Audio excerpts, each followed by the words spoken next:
So hello everyone, welcome back to YouTube channel myself Rashida again. ये हमारी जो पूरी प्लेलिस्ट चल रही है ये है पाइथन प्रोग्रामिंग की। इसमें हम पाइथन लैंग्वेज को कैसे करना है कैसे नहीं करना है पाइथन प्रोग्रामिंग सीख रहे होंगे।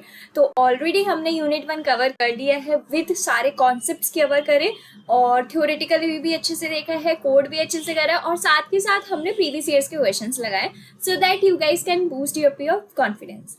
तो अब हम अपने पढ़ रहे होंगे यूनिट 2 की तरफ विच इज लेक्चर नंबर 1 है हमारा, ठीक है। और ये जो है हमारा यहाँ पे भी हम क्या कर रहे होंगे, साथ के साथ सारे क्वेश्चंस करते जा रहे होंगे।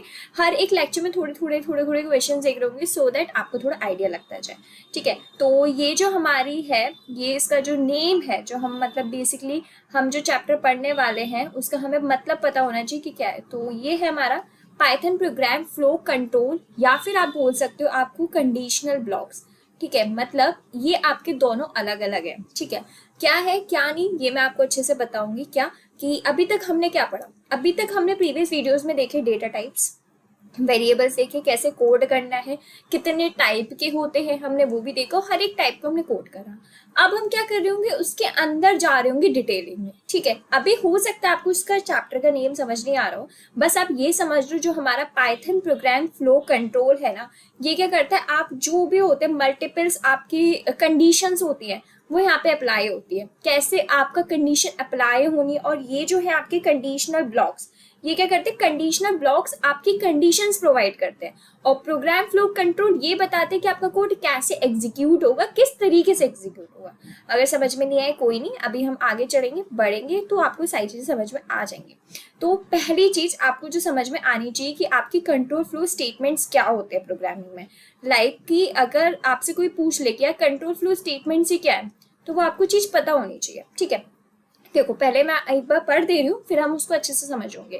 Control flow statement are essential elements of programming language that give developers the ability to manage the sequence of instruction execution in a program.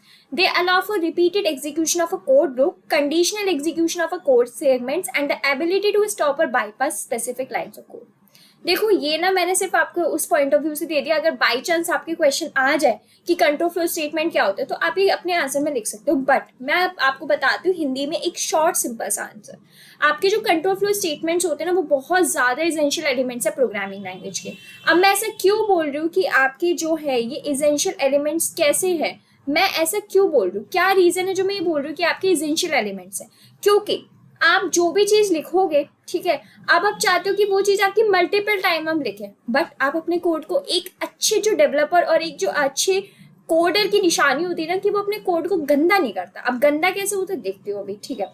इन्होंने बोला कंट्रोल फ्लो स्टेटमेंट आपकी एसेंशियल एलिमेंट है प्रोग्रामिंग की, जो आपके डेवलपर जैसे हम developers हैं वो हमें मैनेज करने को देते हैं। लाइक हमने एक कोड लिख दिया, अब हम चाहते हैं कि पहले यार ये वाली लाइन हो, पहले ये वाली लाइन प्रिंट हो, तो हम एक सीक्वेंस चाहते हैं अपने कोड का कि हम उसको इंस्ट्रक्शंस दे रहे हैं, जो हमारा प्रोग्राम है एक एग्जीक्यूशन जो हम दे रहे हैं उसको इंस्ट्रक्शंस वाइज हो, तो किसके हेल्प से होता है, कंट्रोल फ्लो स्टेटमेंट्स की हेल्प से, ठीक है। वो अलाउ करते हैं कि अब मैंने बोला ना, मैंने अभी आपसे बोला कि यार हम अभी तक सिर्फ एक चीज लिखवाते थे, बट वॉट इफ अब मैं चाह रही हूँ कि नहीं यार जो मेरी है ना कंडीशन लाइक ए कॉमा, आप ये समझ लो कि आपकी जैसे हो गई ए कॉमा बी, एक कंडीशन हो गई और मैंने बोला बी कॉमा ए, मैं चाहती हूँ कि यार ये कंडीशन मेरी चेक हो। अब आप क्या करोगे, अगर आपको कंट्रोल फ्लो स्टेटमेंट का नहीं मतलब होगा पता, आप क्या करोगे यार, एक बार ए कॉमा बी लिखोगे, फिर एक और बार ए कॉमा बी का लिखोगे, फिर बी कॉमा ए, तो आप अपने कोड को बड़ा कर दोगे, जो चीज हमें नहीं करनी। हमें अपने कोड को सिंपल रखना है और ना ही ज्यादा गंदा करना। तो वो हम अपने कोड को कैसे बचा सकते हैं, कंट्रोल फ्लो स्टेटमेंट्स की हेल्प से। अब फिर मैं चाहती हूँ कि यार मेरा कोड इतना हो गया, अब मुझे उसके बाद अपने कोड से बाहर निकाल दो, मुझे आगे कंडीशन रन नहीं करवानी, तो वो कैसे होंगे, कंट्रोल फ्लो स्टेटमेंट्स की हेल्प से। अभी हो सकता है कि आपको चीज ना समझ में आ रही हो क्योंकि ये थोड़े नई नई चीजें, हो सकता है भी आपको लग रही हो कि यार दीदी क्या समझा रही है, कुछ भी समझ नहीं आ रहा है, हो सकता है। बट अभी थोड़ा आपको लग रहा होगा कि यार ये चीजें ना हमारी थ्योरेटिकल वाइज हो रही है, बट कोई नहीं, हम इस चीजों को ना अपने वो भी देखेंगे उससे, अभी हम कोड से, तो वहां पे आपको चीजें ना ज्यादा अच्छे से क्लियर होंगी। बस अभी आप इन शॉर्ट में ये चीज समझ लो कि जो आपके कंट्रोल फ्लो स्टेटमेंट होते हैं वो कुछ नहीं होते, वो बहुत ज्यादा इंपॉर्टेंट एलिमेंट्स है प्रोग्रामिंग लैंग्वेज के। उससे क्या होता है, जो आप डेवलपर्स होते हो आपको मैनेज करने की वो मिल जाती है, जो आप कोड लिख रहे हो कि आप आपका कोड का सीक्वेंस क्या होगा, आप वो मैनेज कर सकते हो। अगर आप अपने कोड को रिपीटेड लाइन से बचा सकते हो और जब मन चाहे आप अपने कोड से बाहर निकल सकते हो और जब मन चाहे आप अपने कोड को जितना मन चाहे आप उतना चला सकते हो, ठीक है। अब आपके कोई माइंड में क्वेश्चन आ रहा होगा, दीदी हमने ये तो पढ़ लिया कि कंट्रोल फ्लो स्टेटमेंट्स क्या होते हैं और हमें थोड़ा थोड़ा क्लियर भी हो गया, बट क्या आप मुझे ये बताओगे कि हमारे क्या टाइप्स भी होते हैं कंट्रोल फ्लो स्टेटमेंट के? हाँ, कंट्रोल फ्लो स्टेटमेंट ऐसा नहीं है सिर्फ एक ही होगा और एक ही सारा काम कर देगा, नहीं। कंट्रोल फ्लो स्टेटमेंट बहुत ज्यादा होते हैं और सबके काम डिफरेंट होते हैं। अब फॉर एग्जाम्पल जैसे आप अपने स्कूल में हो या कॉलेज में हो, फॉर एग्जाम्पल आप कॉलेज में हो, ऑफकोर्स कॉलेज में प्रोग्रामिंग पढ़ रहे होंगे, आपकी जब क्लास होती है, जब भी कोई फंक्शन होता होगा, आप क्या करते हो, आप अब लोग बांट दिए जाते हैं ना कि यार इस टीम का काम ये है, इस टीम का काम ये है, आप बांट देते हो ना काम, तो जब भी तो एक प्रॉपर कोड अच्छे से रन होता है। तो यही यहाँ पे हो रहा है, आप क्या हो, एक सारी टीम्स में बांट दिया आपने कंट्रोल फ्लो स्टेटमेंट्स को। जब अगर सारे अपना अच्छे से काम करेंगे जब भी तो हमारा कोड अच्छे से रन होगा। अब वो कौन कौन सी टीम है, कितने टाइप्स के वो होते हैं कंट्रोल फ्लो स्टेटमेंट, वो अभी हम देख रहे होंगे, ठीक है। तो हमारे सबसे पहला जो होता है, अब क्या है कि जैसे हम होते हैं ना कि टीम में हेड भी होता है, ठीक है। तो सेम आपका इधर हेड है, हेड सबसे पहला ये है आपका कंडीशनल स्टेटमेंट। सबसे पहला जो होता है control flow statement conditional statements, नाम से समझ में आ रहा होगा ये क्या करता है, इट अप्लाइज कंडीशंस। ये क्या कर देता है, ये आपकी कंडीशंस लगा देता है कोड में, ठीक है। इन शॉर्ट में अगर आपसे बोलो, कोई पूछ ले तो आप बता सकते हो कि ये क्या करता है, आपकी कंडीशन अप्लाई कर देगा कोड में। अब कंडीशन किस तरीके से अप्लाई करेगा, कंडीशन को अगर अप्लाई करेगा तो चार तरीके से, if statement, else statement, else if या स्विच, इन चार तरीके से सिर्फ वो कंडीशंस अप्लाई कर सकता है, ठीक है। अब कैसे होंगे, सबसे पहला आता है हमारा इफ स्टेटमेंट। इफ स्टेटमेंट क्या करता है, execute a block of code if a specified condition is true. अगर आपने जो भी कंडीशन लिखी है वो ट्रू है, जब ये आपका इफ स्टेटमेंट रन होगा, वरना नहीं होगा। फॉर एग्जाम्पल एक काम करते हैं, हम ना एग्जाम्पल ले लेते हैं, तो ये आपको चीज अच्छे से क्लियर हो जाएगी। ये तो आपने लिख लिया होगा, क्या करता है, ये अप्लाई कर देता है कंडीशन। अब हम यहाँ पे ना एक छोटा सा एग्जाम्पल लेके चल रहे हैं, हालांकि हम डिटेल में पढ़ेंगे वो वाली चीज, बट हम स्टिल एक एग्जाम्पल ले लेते हैं। फॉर एग्जाम्पल मैंने बोला ए इज ग्रेटर देन बी, ठीक है, और यहाँ पे जो आपका ए है वो है 5 और बी आप मान लो 2। तो ये क्या हो गया, 5 इज ग्रेटर देन 2। अगर मैं इसको कोड में लिख दूं, मैं लिख दूं if a is greater than b, जो भी आपको कोड करवाना है जब ही होगा। अब आपको पता है ए हमारा क्या बी से ग्रेटर है, तो आंसर आपका क्या आएगा, यस आएगा। जो भी आपने प्रिंट स्टेटमेंट में लिखा होगा वो आ जाएगा। बेसिकली आप ये समझिए मेरा मतलब क्या था, अगर आपने दो कंडीशन दे दी, आपने एक ए कंडीशन है, आपकी एक बी कंडीशन है, आपने बोला कि यार मैंने मतलब दो वेरिएबल टाइप बना दी कि एक ए वेरिएबल है एक बी वेरिएबल है, आपने बोला कि ये कंडीशन है, अगर इसके अंदर वाली कंडीशन सेटिस्फाई हो रही है तो भी है तो ही आप मुझे ट्रू देना, वरना मुझे ट्रू नहीं देना, ठीक है दीदी।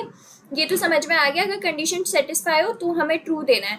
फिर फॉल्स कब देना है, अगर कंडीशन हमारी सेटिस्फाई ना हो तो फॉल्स कब प्रिंट होगा, फॉल्स होगा आपका एल्स स्टेटमेंट में प्रिंट। वो बोलते हैं एग्जीक्यूट करना block of code if the condition statement is false. अगर यहीं पे मैं बोल देती कि आपका जो है क्या बी बड़ा है, तो आंसर क्या आ जाता, आंसर आ जाता फॉल्स। तो ये एल्स वाले पार्ट में चला जाता। थोड़ी थोड़ी चीजें समझ में आई, हो सकता है नहीं हो, बट डोंट वरी, मैं सिर्फ आपको एक ओवरव्यू दे रही हूँ, क्योंकि जब हम अभी इसके बारे में पढ़ेंगे ना अच्छे से डिटेल में, तो आपको चीज और अच्छे से क्लियर हो जाएगी। तो इतना मत सोचना कि दीदी अभी हमें क्लियर नहीं हो रहा, बस इतना सोचना एक बेसिक आप आइडिया ले लो, तो इतना तो आइडिया लग ही गया होगा कि हमारा इफ स्टेटमेंट क्या होता है और एल्स इफ स्टेटमेंट क्या होता है, ठीक है। तो इफ आपका कब वो होता है, जब आपका ट्रू हो, और एल्स कब होता है, जब आपका ट्रू नहीं होता है, जब आपका चीजें फॉल्स होती है। अब आते हैं एल्स इफ। एल्स इफ क्या करता है, मल्टीपल कंडीशंस को चेक करता है। लाइक आपने सिर्फ अभी तक क्या करे थे, एक कंडीशन दे रहे थे, बट अब मैं बोल दूं कि यार मुझे तो 3-4 कंडीशन चेक करवानी है, तो आप कैसे करोगे, क्या आप बार बार इफ एल्स लिखते जाओगे, ऑफकोर्स नहीं लिखोगे ना बार बार, आप भी चाहोगे आपका कोड कम हो, तो आप क्या करोगे, मल्टीपल कंडीशंस को चेक करने के लिए हम किसके यूज करते हैं, एल्स इफ स्टेटमेंट का, तो आप इस स्टेटमेंट को यूज करोगे। अब स्विच और स्विच केस का कब यूज होता है, execute one block of a code among many based on the value of variable. ये थोड़ा अभी शायद आपको समझ में ना आए, ठीक है, बट मैं आपको स्टिल बताने की कोशिश करती हूँ। स्विच केस में क्या होता है, आपने एक चीज बना दी, आपने स्विच के आगे आप कंडीशन लिख देते हो कि यार मुझे ये वाली कंडीशन चेक करवानी है, ठीक है। तो आप बोलोगे दीदी ये तो हम अभी भी कर रहे थे ना, इफ में भी तो ये कर रहे थे, हम इफ के आगे भी कंडीशन चेक करवा रहे थे, देन फिर हम स्विच के आगे कंडीशन चेक करवा रहे हैं, ये कौन सा नया काम कर रहे हैं। सुनो, जब आप स्विच के आगे कंडीशन लिखवाते हो ना, तो आप उसके अंदर वेरियस केसेस बनवाते हो, ठीक है। अभी आप क्या कर रहे थे, इफ के अंदर कंडीशन लिखवाए थे, अगर वो कंडीशन ट्रू है तो ही प्रिंट करना, वरना मत करना। बट आप स्विच में क्या बोल रहे हो, स्विच के आगे आपने कंडीशन लिखी और बहुत सारे केसेस बना दिए कि ये जो कंडीशन अगर इस केस से वेरीफाई हो, ये वाला प्रिंट करो, अगर केस 2 से वेरीफाई हो रही है, ये वाला प्रिंट करो, अगर केस 3 से वेरीफाई हो रही है तो ये वाला प्रिंट करो। तो अब आप सोचोगे अच्छा दीदी ये था, अब मैं समझा। मतलब आपने बहुत ज्यादा, एक मैं आपको कॉमन एग्जांपल दूं, आपने पढ़ा होगा ऑपरेटर्स का एग्जांपल स्विच में बहुत कॉमन है।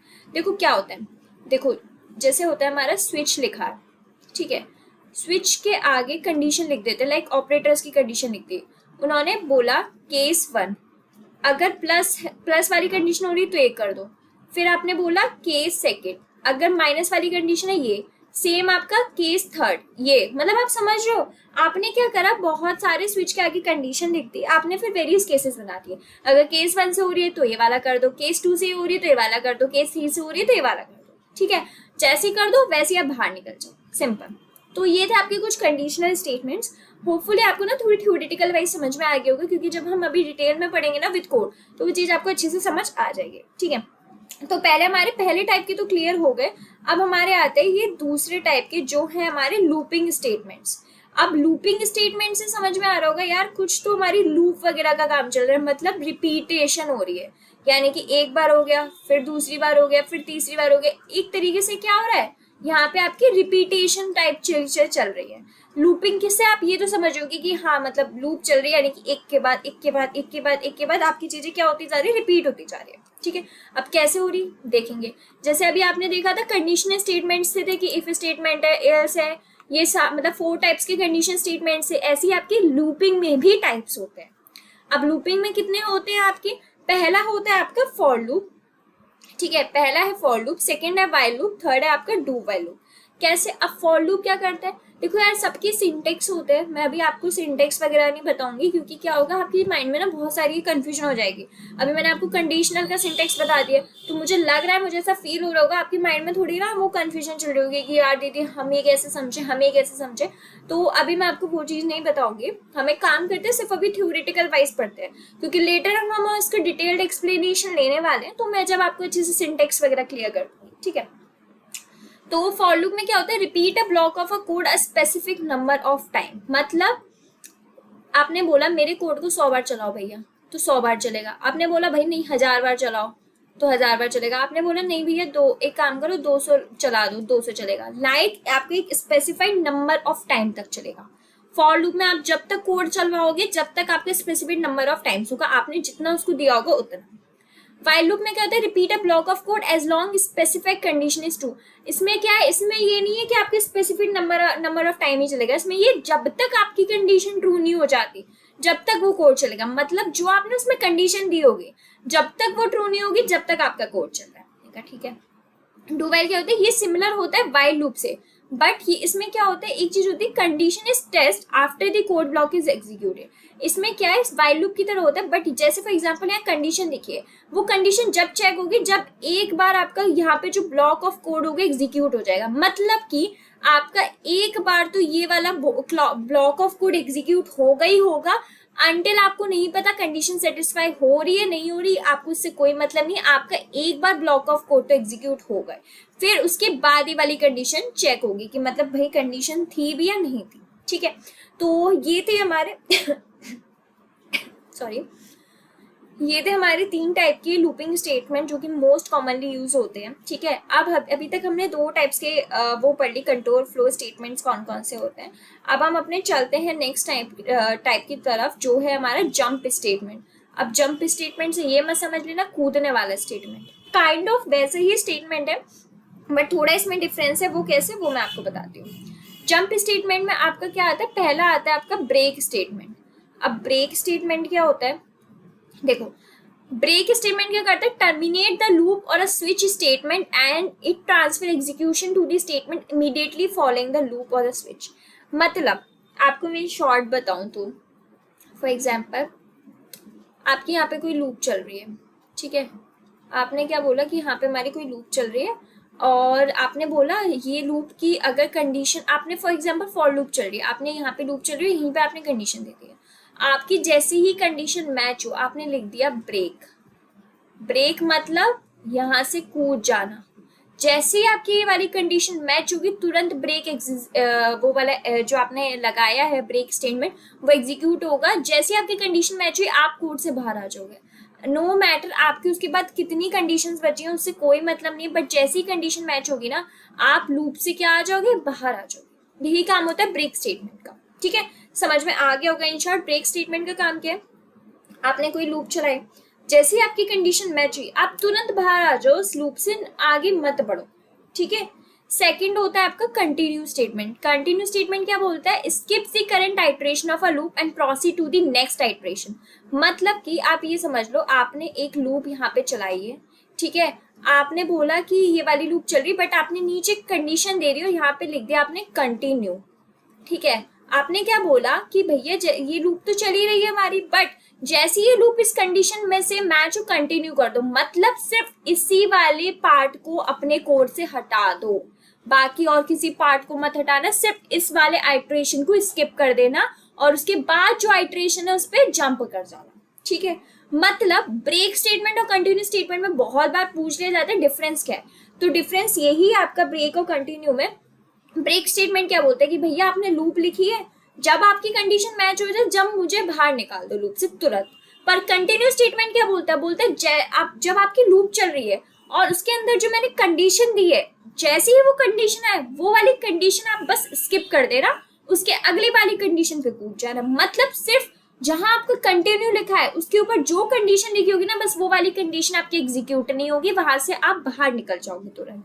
मतलब बाहर इन द सेंस आप वो वाली कंडीशन प्रिंट ही नहीं होगी, उससे प्लस कर देना, मतलब उसकी नेक्स्ट आइट्रेशन पे चल जाओ, पर ये वाली कंडीशन आपकी प्रिंट मत करवाओ। ये होता है आपका कंटिन्यूअस स्टेटमेंट। ठीक है, सेकेंड थर्ड है आपका रिटर्न स्टेटमेंट। देखो ये मोस्टली ना आपसे जो पूछा जाता है वो ब्रेक और कंटिन्यू होता है। इतना ज्यादा रिटर्न भी चलो पूछ लेते हैं, बट गो टू इतना नहीं पूछा जाता, बट स्टिल हम पढ़ेंगे। ठीक है, रिटर्न स्टेटमेंट क्या होता है, exist from a function operation returns a value. मतलब यार देखो अब तुम्हें फंक्शन ही नहीं पता तो तुमको समझ नहीं आएगा। मतलब तुम इतना समझ लो कि आपने कुछ कोड लिखा है, यहाँ पे आपने कुछ कोड लिखा, ठीक है, अब आपको यहाँ पे रिटर्न करना है। मतलब आपको कोड की जो वैल्यू आपने यहाँ पे करी, जो भी आपने यहाँ पे ऑपरेशंस परफॉर्म करे, अब उसकी वैल्यू आपको रिटर्न करनी होगी। रिटर्न मतलब वापस देनी है। इन शॉर्ट आपने जो भी यहाँ पे कोड लिखा, अब उसको उसकी वैल्यू को आप रिटर्न कर दो, वापस कर दो। टाइम आ गया भाई, उसकी वैल्यू को वापस कर देना। सिंपल यही होता है। गो टू स्टेटमेंट क्या होता है, transfer control to a labelled statement within the same function.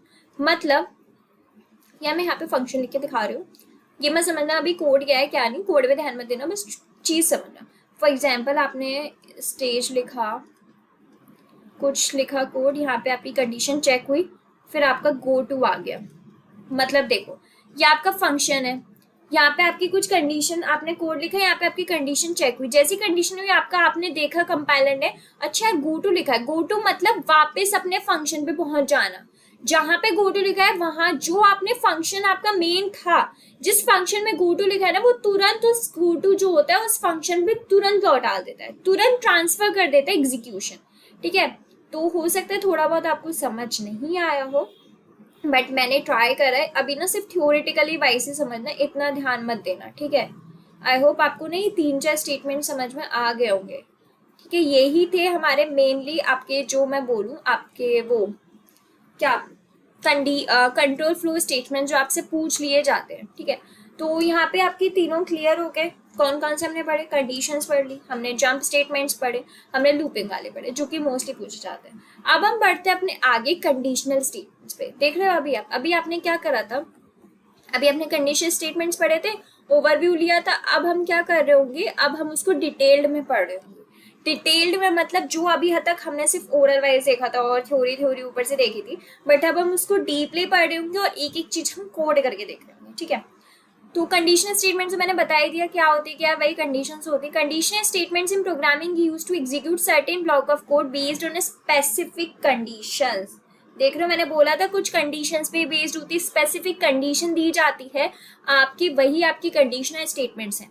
These are they are fundamental decision making in program. एक तरीके से डिसीजन मेकिंग होती है। ऑफकोर्स एक कंडीशन दी गई है तो कंडीशन कब दी जाती है, जब आपको कोई डिसीजन मेक करवाना हो, तो एक तरीके से डिसीजन मेकिंग हुई। कुछ कॉमन टाइप्स के हैं जो कि अभी आपने पढ़ भी लिए हैं, लाइक इफ एल्स इफ। ठीक है, बट हम उनको डिटेल में देखेंगे। देखो, पहला आता है आपका इफ स्टेटमेंट, ठीक है। If statement is used to execute a block of a code if the condition is true, बताया था मैंने अभी। अब एक काम करते हैं, जो कोड है ना, हम इसको कोड को क्या करते हैं, अपने कंपाइलर पे रन करते हैं, और प्रॉमिस करो आप भी मेरे साथ साथ कोड करोगे, जिससे हाथ आपका सेट होगा, ठीक है। अभी हम करते हैं अपना, फिर और भी आपको ना चीजें वहां अच्छे से क्लियर हो जाएंगे, ठीक है। चलो अपने ऑनलाइन उस कंपाइलर पे चलते हैं।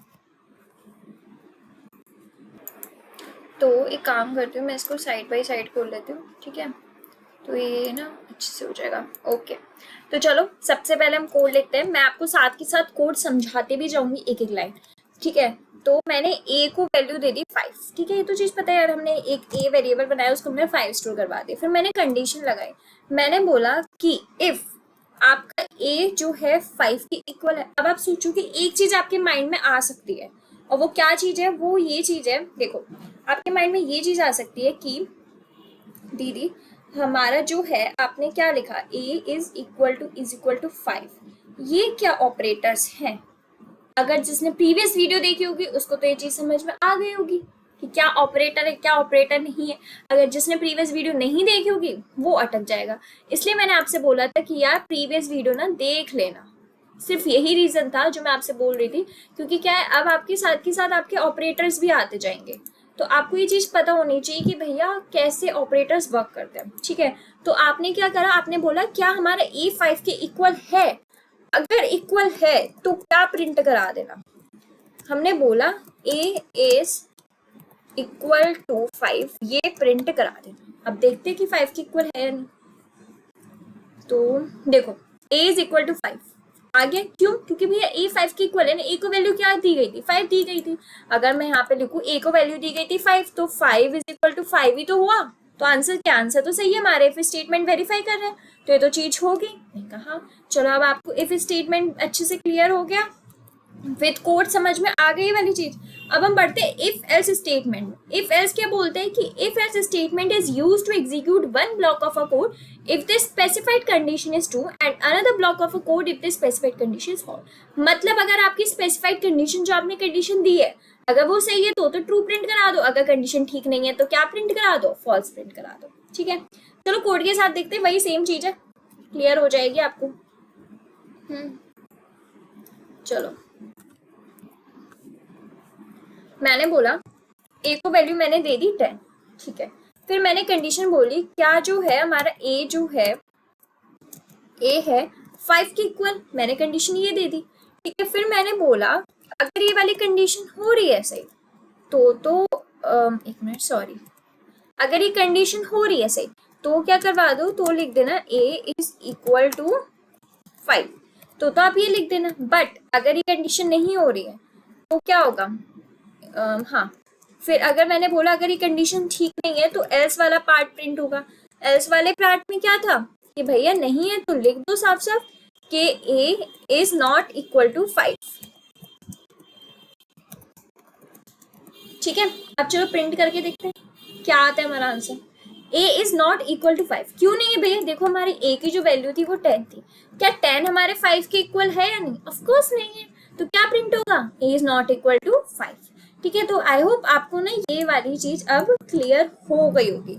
मैंने यहाँ पे आपको दो वो चीज बता दी, कंडीशन स्टेटमेंट्स कौन कौन से, आपको एक इफ स्टेटमेंट बता दिया और एक आपको बता दिया इफ एल्स। अब मुझे नहीं लगता कोई डाउट होगा, ठीक है। तो बढ़ते हैं अब हम आगे। अब हम आगे की जो चीज है ना वो बाद में देखेंगे, पहले हम कुछ क्वेश्चंस कर लेते हैं सो दैट आपको ना थोड़ा आइडिया मिल जाए, थोड़ा कॉन्फिडेंस मिल जाए। तो पहला क्वेश्चन आपका क्या है, explain the role of a precedence with an example. Precedence क्या होता है मैं बता चुकी हूँ आपको यूनिट 1 में, तो आप प्लीज वो वीडियोस देख लेना, समझ आ जाएगा। तो क्या बोल रहे हैं, in programming precedence determines the order in which the operators are evaluated in an expression.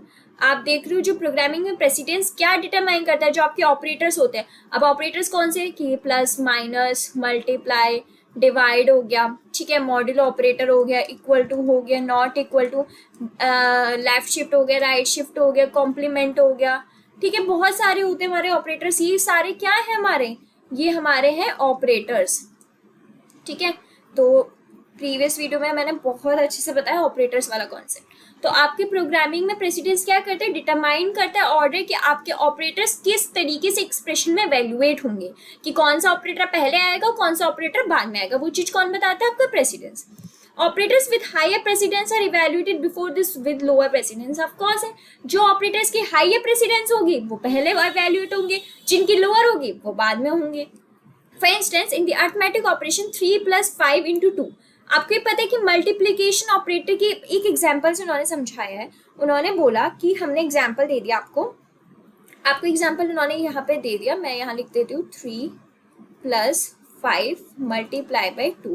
उन्होंने पता है कि हमें मल्टीप्लिकेशन ऑपरेटर की ज्यादा प्रेसिडेंस होती है, तो सबसे पहले मल्टीप्लिकेशन वाला होगा ऑपरेटर, ठीक है, परफॉर्म। तो क्या आ जाएगा आंसर, 5 2 क्या होते हैं 10 आ जाएगा, और फिर हमारा जो होगा 10 + 3 क्या होगा 13, फाइनल रिजल्ट 13 आ गया। बट अगर हमें यहीं पर ऑपरेटर की समझ नहीं होती और मैं क्या करती, पहले प्लस कर देती 8 फिर इंटू 2, आंसर क्या आता है 16। देख रहे हो आंसर में कितना डिफरेंस है 16 और 13 में, देख रहे हो ये आंसर गलत है, ये आंसर सही है।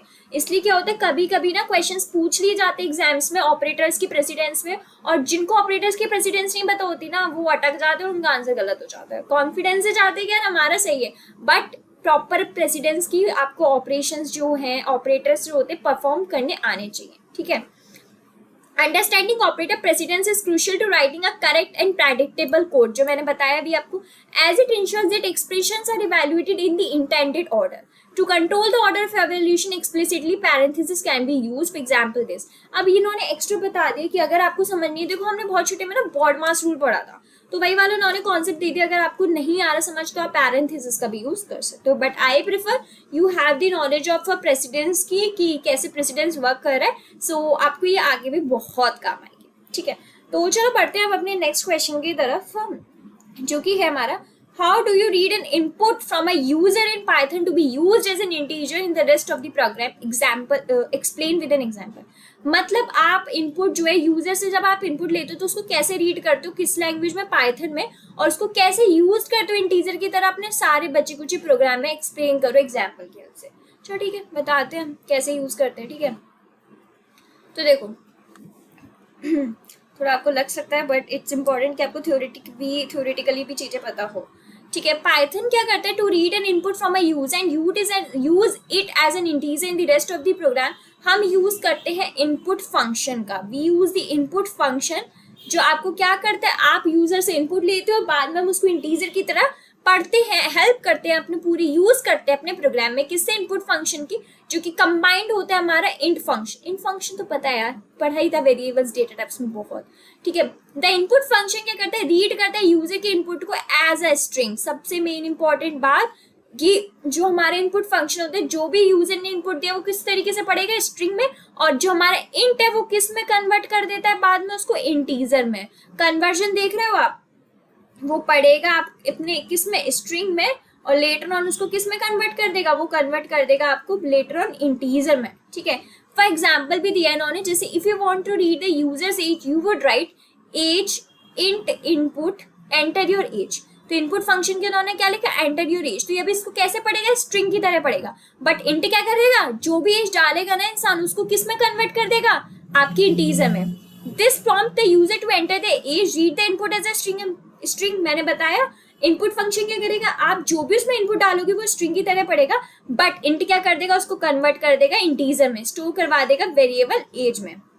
फिर आप अपने जो भी है आप अपने परफॉर्म कर सकते हो।